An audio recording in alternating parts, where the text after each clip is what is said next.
thing we have to fear is in war, fear itself. there is no substitute for victory. Let us never negotiate out of fear. We stand undivided, forever united, fighting hand in hand for the liberty we've earned, for glory and honor, for our sons and daughters, ever mindful of the lessons we've learned. Let the torch of freedom burn.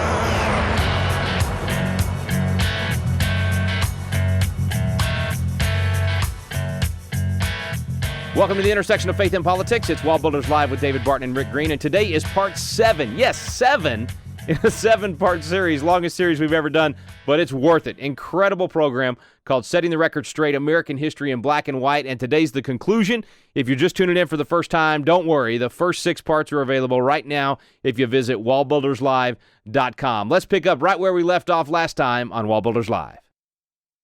Thurman's bid was unsuccessful.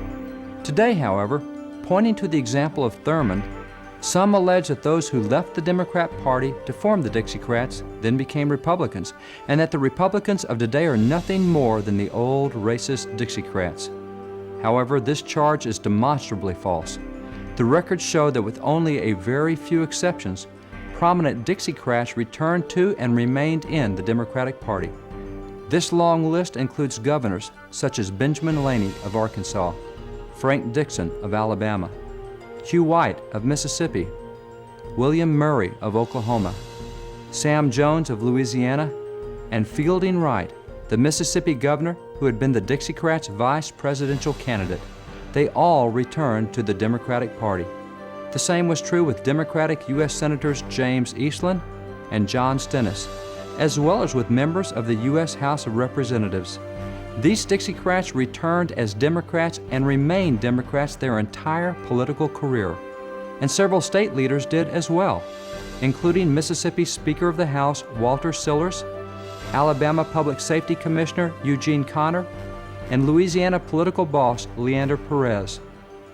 Since so many Dixiecrats remained Democrats, does this mean that no prominent Dixiecrat became a Republican, or that no Republicans were sympathetic to Dixiecrats? No, there were a few, but not many. For example, in 2002, Republican Senator Trent Lott made a statement favorable toward Dixiecrats. The Republican reaction was telling. Other Republican senators found Lott's statement offensive and promptly removed him from his position as Senate Majority Leader. And there's more to the story of Strom Thurmond. Even though this Dixiecrat presidential candidate initially returned to the Democratic Party, he eventually became a Republican. Why? He had a dramatic change of heart on civil rights issues, and in 1964 he left the Democratic Party.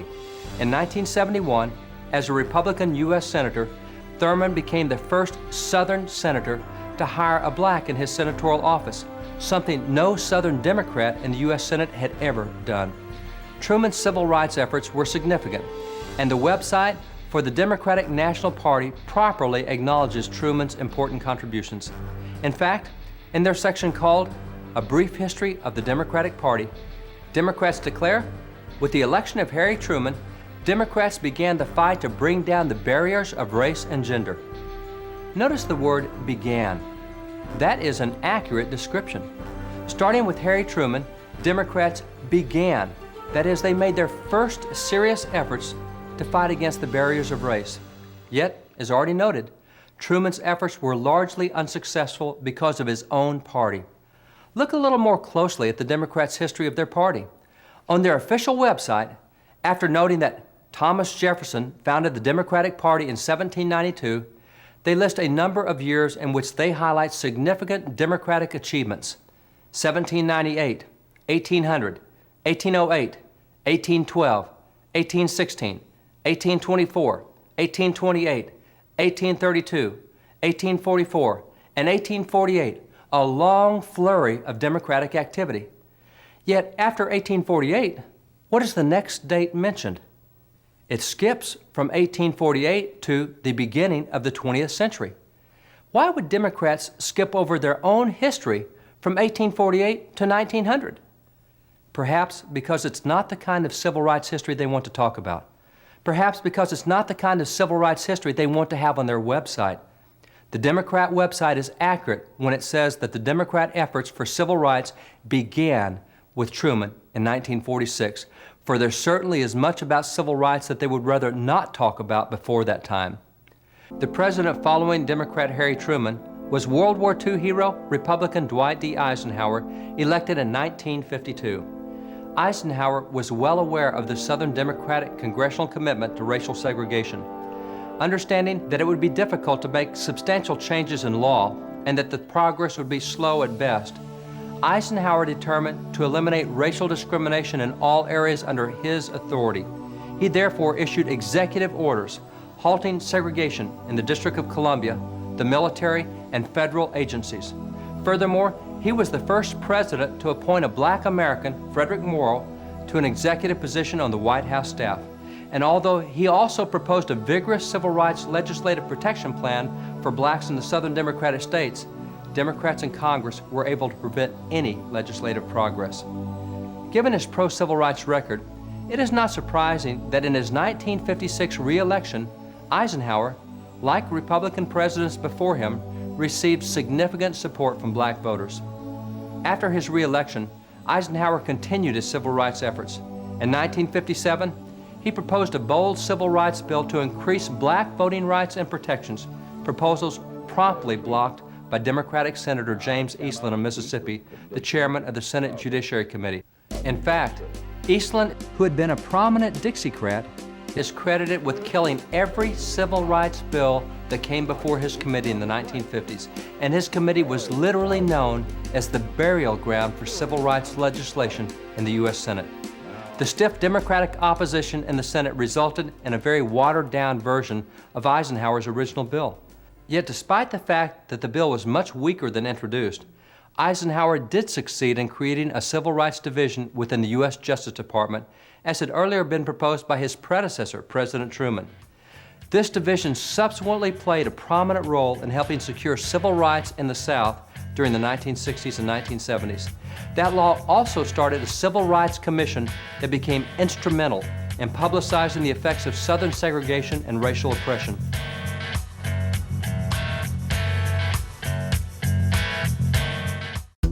Hey friends, Rick Green here. I know there's a lot of crazy stuff going on in America right now, but we know God is sovereign. We also know that duty is ours, results are God's. And that means we do our duty. You know, Proverbs 22:3 says, "A prudent person foresees danger and takes precautions. The simpleton goes blindly on and suffers the consequences." Friends, if you are not prepared to defend your family, can I just challenge you to come spend a few days with us for a training we call Constitutional Defense of Your Family and Freedom. During the day, on the range, you're going to get the best handgun defense training in the world, and in the evening, I'm going to teach you on the Constitution. Handgun defense by day, constitutional knowledge by night. Sign up today at rickgreen.com. We're going to take you out there for 1/10. That's only 10% of the normal price of going out to these very, very good trainings, and no more important time than to do it right now. rickgreen.com. Sign up today. Doesn't matter if you've had a lifetime of gun experience or you've never touched a gun in your life. Check it out at rickgreen.com. We've got multiple dates coming up, and we want you to be with us for constitutional defense. Let the torch of freedom burn.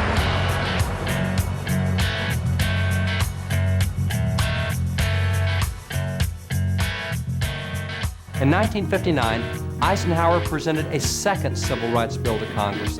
That bill was met with unyielding opposition in the House by Democratic Representative Howard Smith of Virginia, chairman of the House Rules Committee. In fact, Smith would actually disappear from Congress for weeks on end simply to keep his committee from acting on the civil rights bill. Democratic House member Emanuel Seller of New York, chairman of the House Judiciary Committee, exerted extraordinary effort to move the bill forward even though he was strongly opposed by other members within his own party. When the bill finally passed the House and arrived in the Senate, it was gutted by Democrats before being passed into law, once again preventing the federal government from intervening on behalf of black Americans whose civil rights were being violated in the South. Democrat John F. Kennedy was elected president in 1960. Following the violent racial discord in Birmingham in 1963, Kennedy did send a major civil rights bill to Congress, a bill based on the findings of Eisenhower's 1957 Civil Rights Commission. Kennedy worked aggressively for the passage of that civil rights bill, but was tragically assassinated before he could see its success. Democratic successor Lyndon Johnson picked up the civil rights measure, but like his predecessors, he faced stiff opposition from his own party. In fact, Democratic Senators Robert Byrd of West Virginia and Richard Russell of Georgia led the opposition against the 1964 Civil Rights Act, including lengthy and extended filibuster speeches. Republican Senator Everett Dirksen resurrected language proposed by Eisenhower's Attorney General in 1960, thus breaking the filibuster of the Civil Rights Bill and allowing Johnson to sign into law the Civil Rights Act of 1964, followed by the Voting Rights Act of 1965. Perhaps the most recognizable civil rights leader of that era was the Reverend Dr. Martin Luther King Jr. Like Frederick Douglass, the great civil rights leader of the previous century, Dr. King was also a Christian minister of the gospel. He was with President Johnson when the famous Civil Rights Bill was signed into law.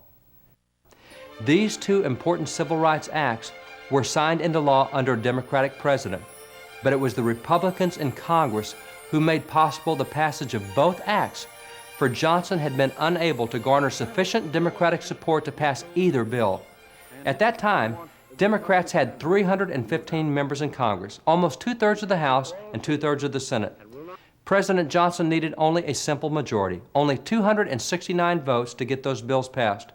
But out of the 315 Democrats, only 198 voted for the Civil Rights and Voting Rights Acts. Democrats had it completely within their power to pass those bills, but they did not. Republicans overwhelmingly came to the aid of Democrat President Johnson. In fact, 83% of Republicans voted for those bills, a percentage of support almost 20 points higher than that of the Democrats. If not for the strong support of Republicans, the Civil Rights Act of 1964 and the Voting Rights Act of 1965 would never have become law, not to mention the fact that the heart of both bills came from the work of Republican President Dwight D. Eisenhower. Other significant progress in civil rights had also been made in 1964. For in addition to the Civil Rights Act, it was that same year that the passage of the 24th Amendment to the Constitution abolishing the poll tax had occurred.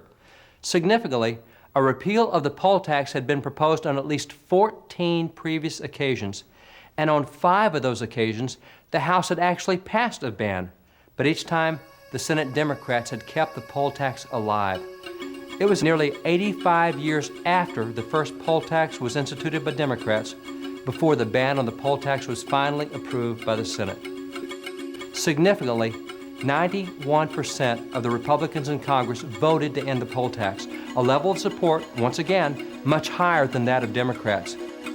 And of the 16 senators who wanted to keep the poll tax alive, 15 of them were Democrats.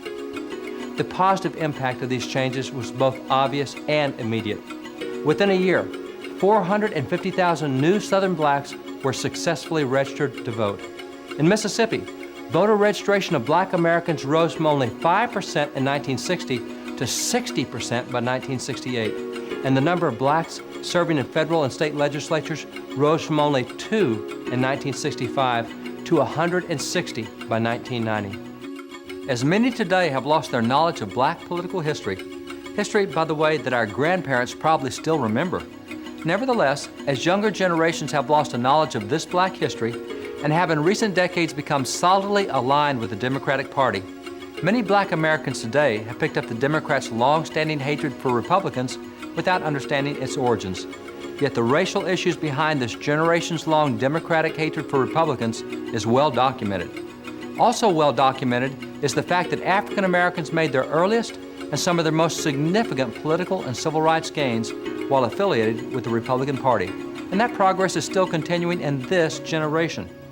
Consider the Texas election in which African American Ron Kirk, former mayor of Dallas, was running for a U.S. Senate seat. When Kirk lost that election, voices across the nation asserted that the South was still too racist to elect a minority on a statewide ballot. What they failed to mention was that in that same election, 3 African Americans were elected to statewide office on the very same statewide ballot as Kirk. But those 3 were elected as Republicans rather than Democrats. Apparently, Texas became the first state in American history to elect 3 black Americans to statewide office. But since they were all Republicans, That story simply was not reported. And in that same election cycle, black Americans were elected to statewide office in other states as well, including a black lieutenant governor in Ohio and another in Maryland, both as Republicans. An important point is illustrated by these recent elections and by scores before them. In democratically controlled states, rarely are African Americans elected statewide, with the exception of U.S. senators in Illinois and a governor in Virginia. And most African American Democratic members of Congress usually are elected only from minority districts. That is, Democratic districts where minority voters make the majority rather than where there's a Democratic majority of white voters. On the other hand, African American Republicans are usually elected statewide in Republican states or in congressional districts with large white majorities, such as when J.C. Watts was elected to Congress as a Republican in a district with only 9% African American voters. Perhaps this explains why Frederick Douglass, a century ago, reminded black Americans, For colored voters, the Republican Party is the ship, all else is the sea.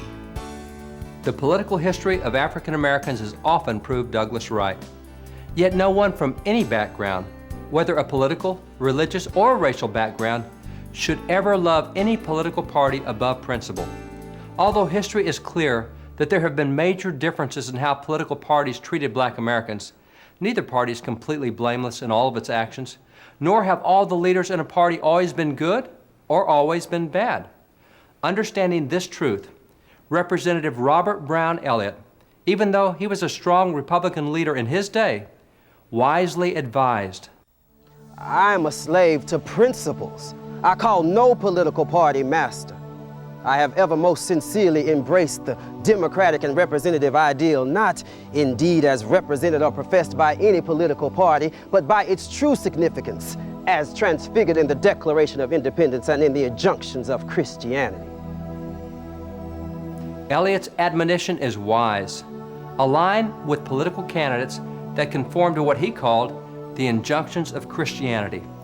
Republican Frederick Douglass, who served as a minister of the gospel, had agreed, declaring, I have one great political idea. That idea is an old one, is widely and generally assented to. Nevertheless, is very generally trampled upon and disregarded.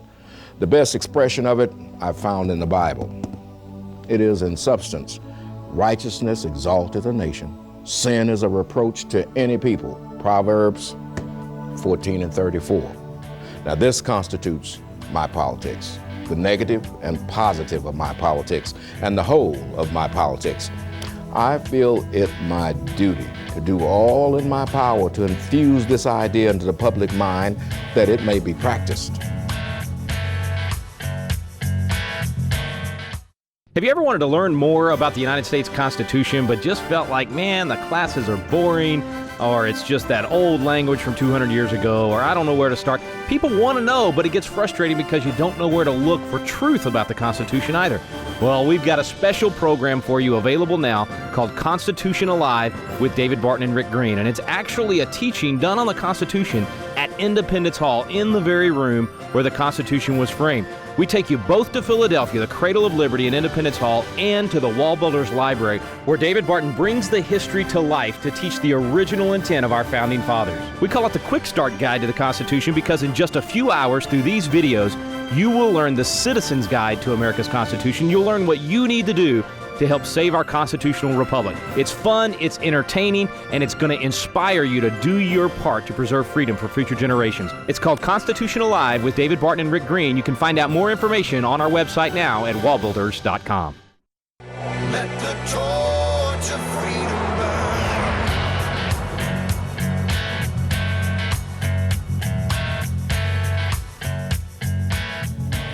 burn. Douglass was right.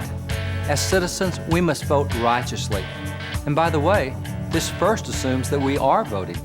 This responsibility to vote and to vote righteously has been made clear from generation to generation. One such voice heralding this responsibility was that of Charles Finney. Finney was a famous American revivalist, a leader in the American revival movement called the Second Great Awakening. He was also the president of a college that even decades before the Civil War admitted both black and white students as equals. In fact, The students from the college where Reverend Finney was president not only became some of the most active conductors of the Underground Railroad, but also started several of America's black colleges and universities. Reverend Finney wisely admonished, "The time has come that Christians must vote for honest men and take consistent ground in politics. Christians have been exceedingly guilty in this manner, but the time has come when they must act differently." Christians seem to act as if they think God does not see what they do in politics, but I tell you, He does see it, and He will bless or curse this nation according to the course Christians take in politics. So when voting, no vote should be cast solely on the basis of any party. The values of each individual candidate must be examined using the standard of biblical righteousness cited by Frederick Douglass, the principles of Christianity as cited by Robert Brown Elliott, and an awareness that voters will answer to God for their vote as pointed out by the Reverend Charles Finney. An illustration of this important principle is seen in the life of Dr. Benjamin Rush, a signer of the Declaration who worked with the Reverend Richard Allen to found the AME Church. Dr. Rush served in the presidential administrations of 3 different presidents, each of whom was from a different political party. How could he do this? What was his own party affiliation?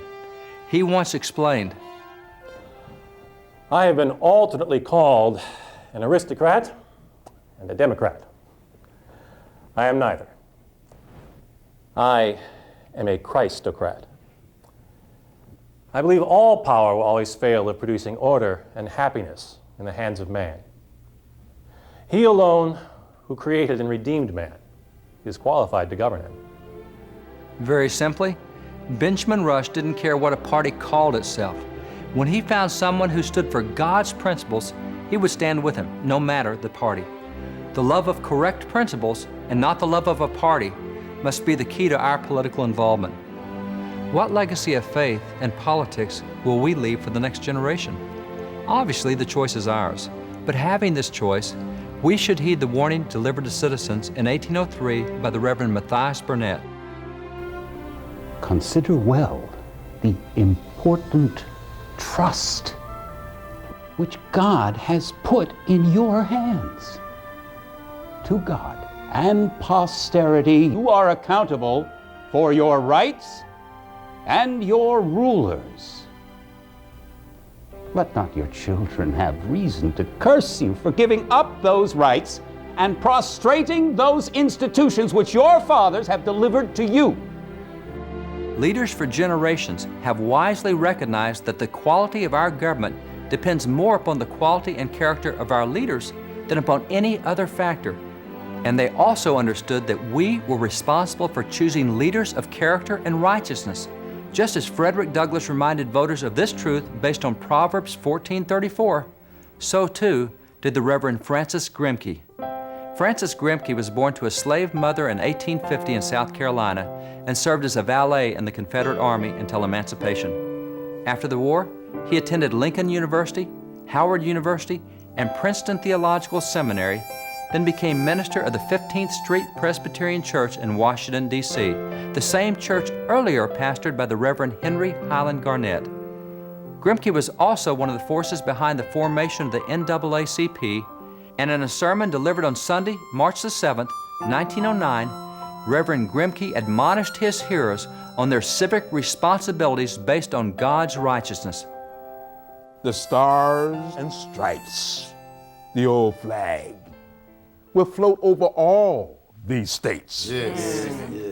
If the time ever comes when we shall go to pieces, it will be from inward corruption. Amen.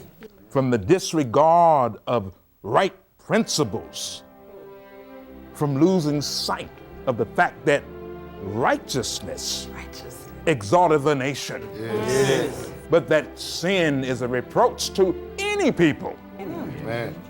The secession of the southern states in 1860 was a small matter with the secession of the Union itself from the great principles enunciated in the Declaration of Independence, in the Golden Rule, in the Ten Commandments, Come on, preacher. in the Sermon on the Mount. That's it. That's it. That's Unless a we word. hold and hold firmly Yeah. to these great fundamental principles of righteousness. Yes. Our union will only be a covenant with death and an agreement with hell. Yes. Amen. If it continues to exist, it will be a curse and not a blessing. My Lord.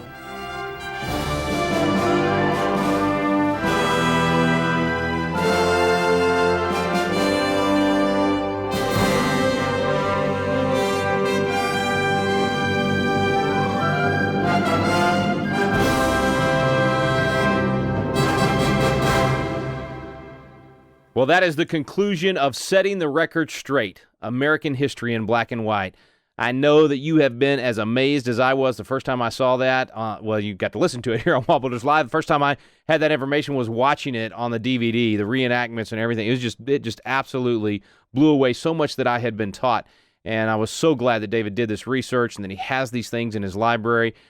We hope that you have enjoyed it as well. We enjoy bringing this history to life. We encourage you to visit wallbuilders.com and check out the DVD and the book there for more information. And if today you just joined us, if you're just getting in on Part 7 and you're curious about the rest of this program, visit wallbuilderslive.com right now, and you can get all 7 parts to Setting the Record Straight, American History in Black and White. Thank you for listening to WallBuilders Live. We stand undivided forever.